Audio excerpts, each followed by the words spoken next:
and they are leveraging in the best-in-class AI technology. So I'll let Jason take over. Thank you. Hey, morning. Great to be here. Nice to see so many old friends and new friends here. My name is Jason Cao. I'm the COO of CertiK. I'm very glad to have the opportunity to share my thoughts on the Web3 security status.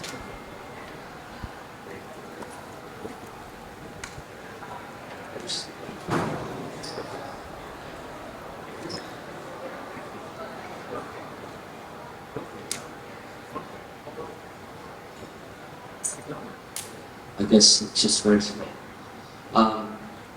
Before I start, let's give a quick introduction about CertiK. We are actually currently the largest Web3 security company in the world. It was founded by two professors from Yale and Columbia in 2018. We have a global team of more than 200 dedicated engineers working on our mission to secure the Web3.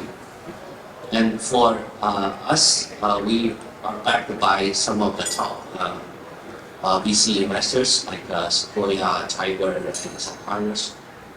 And we are mostly well known for our smart contract audit services.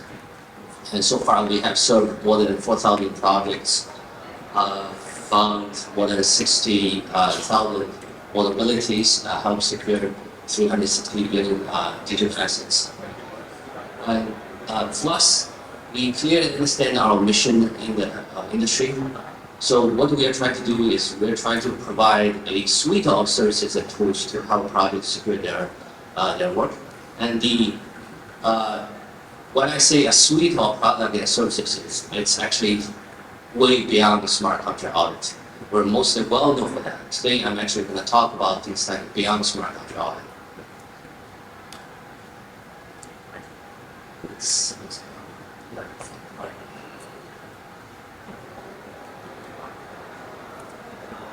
Okay. Yeah, we have been working with a lot of ecosystem and different partners in the space. Most of the top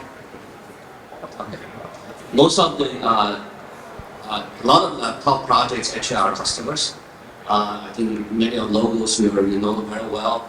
And for our product, we offer a suite of products and services besides the smart contract auditing. We have penetration test, bug bounty, KYC, and recently we're launching our new risk and compliance management tool called CertiK's. Security is a very, very important issue, challenge we're still facing in the industry. Looking at the data this year to date, we already have more than almost like 600 security incidents with a total loss of $1 billion. In terms of the dollar loss, it's smaller than last year. I think mostly because the TPL is lower, the price is lower. But in terms of the rate of incident happened, actually it exceeds last year. Last year, for the full year, we had about 600, a little bit over 600 security incidents. But now, this year, we already have like 570 incidents. So it's a serious issue. Before we solve this, we're not going to have very great mass adoption in the space.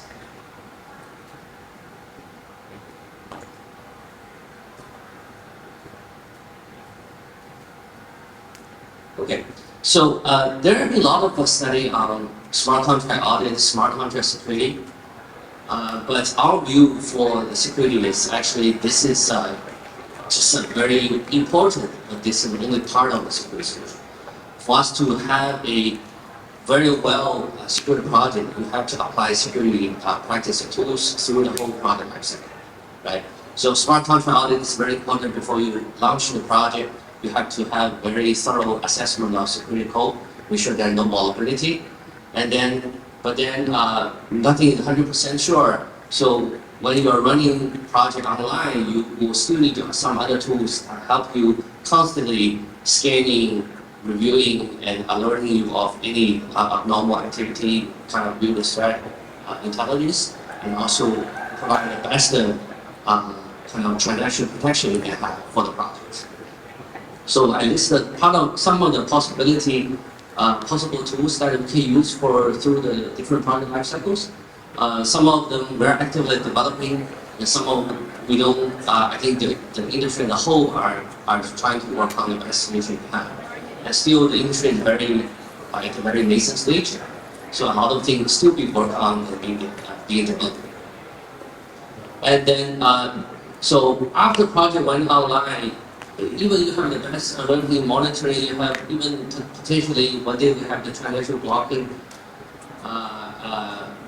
mechanism, then nothing is 100% sure, right? Especially in security, when we say the most difficult part is when you're playing defense, you need to get every time right, you need to get everything right.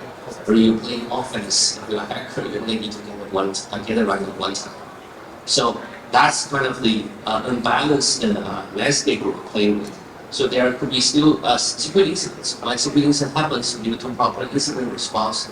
You need to have mechanism to kind of talking to players to lock the file and make sure that you have certain ways to kind of to retrieve and retract the lost file. And also, a lot of projects actually they stop their security service after they did the initial audit. But this is absolutely not the best practice. What you need to do is every time you need to when you upgrade your project, you upgrade the code, you actually need to continue your whole cycle again.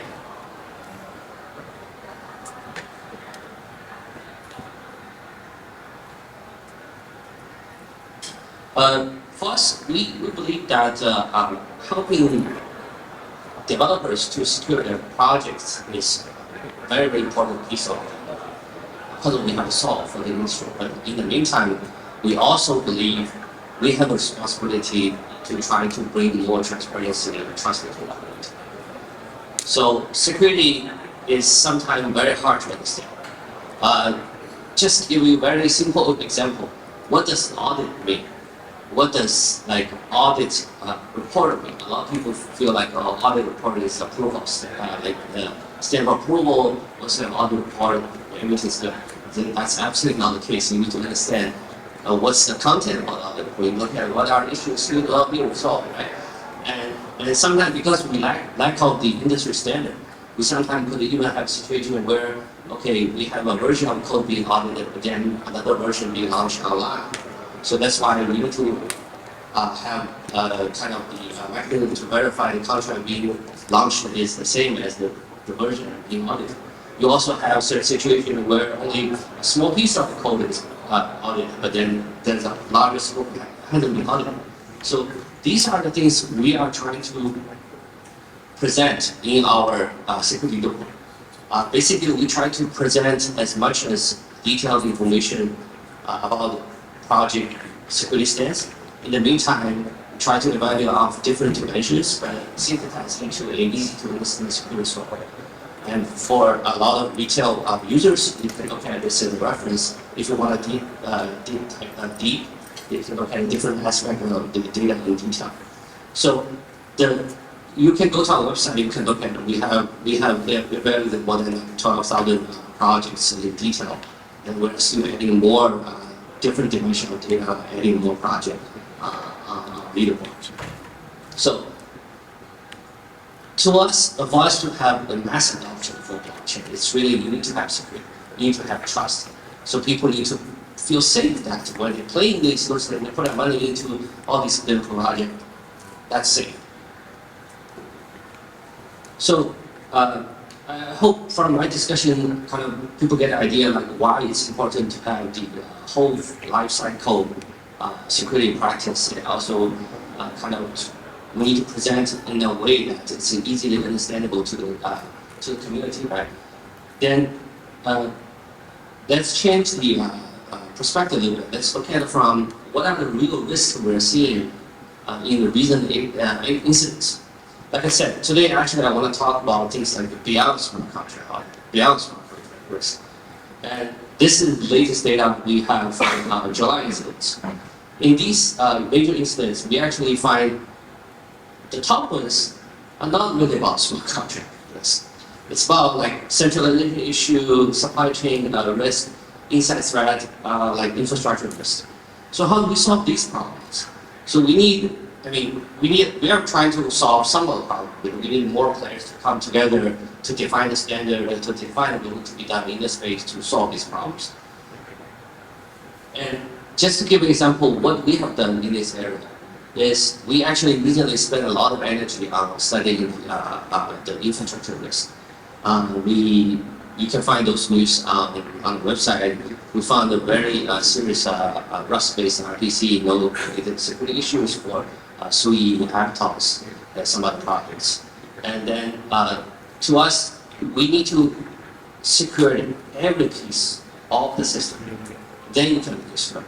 If you just look at smart contract, again, it's a very, very important piece. It's only partial of the part of it. Right? So we need to look at this. And then we also need to look at the supply chain.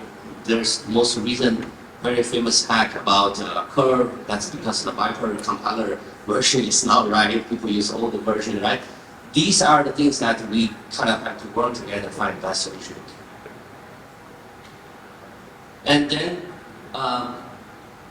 what we talk about is still, what I just talked about quickly was still about the Web3 component, right? You have smart contract, you have the supply chain, you have the library, you have all these infrastructure. But then there are other risks. At this moment, there's still no standalone Web3 project. All Web3 project has Web2 component. Everyone has well, not everyone, but almost everyone has a social media account, has a website. They have a wallet, they have a corresponding like DM. So how do we secure this component? These are all entry points, right? So this is another challenge we're facing. And for social media, we also can know a lot of cases where people kind of just hack the social media account, send out some phishing link, people lost money, right? Even just a few days ago, Thailand, Twitter account got hacked. So there's a lot of big loss. And then for wallet, people know well-known wallet incidents, right? People basically, there are different hack entries. You can from the cloud, you can hack from the wallet app itself, and there's also like some fake wallet application steal people's private key. So these are all very important issues. We need to find a comprehensive solution. And for this,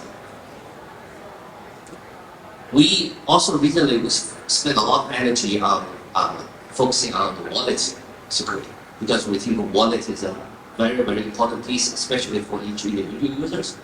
And we spend a lot of time to study the architecture design for the wallet, especially most recent, a lot of MVC based wallet. We found critical issues in some of the very popular wallet solutions, for example, CertiK. Actually, we also found that there was some key manipulation on Samsung mobile OS. And so these are the things we are working on, and we hope we can have more contributions. So besides these Web2 components, there is also another aspect of risk is actually outside of code. It's not even something that you can figure out from the code itself. It's people and operations. And for example, the industry is still dealing with a large amount of like scams, rug pulls, those kind of projects. These are mostly people's, right? So how do we deal with that? And then you also saw some news about certain exchange that lost money because their insiders actually was the perpetrator. So these are the things we also need to solve. And operation risk, some of the most well-known bridge hack is actually related to people, how they manage the key. So these are the things like, again, we need to work together to find the best solutions. And for this, what we've been working on is we actually are helping projects to really identify the threat at the design stage.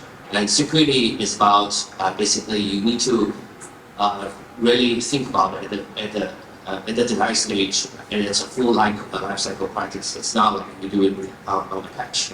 So we are doing a lot of work on threat modeling, threat kind of detection at the design stage, help people to use the best system and and then to design, for example, you design wallet, how do you really use the best trusted environment on the mobile? How do you design the protocol between the mobile and the cloud to make sure your key is never leaked? So these are all very challenging problems that we're working on. So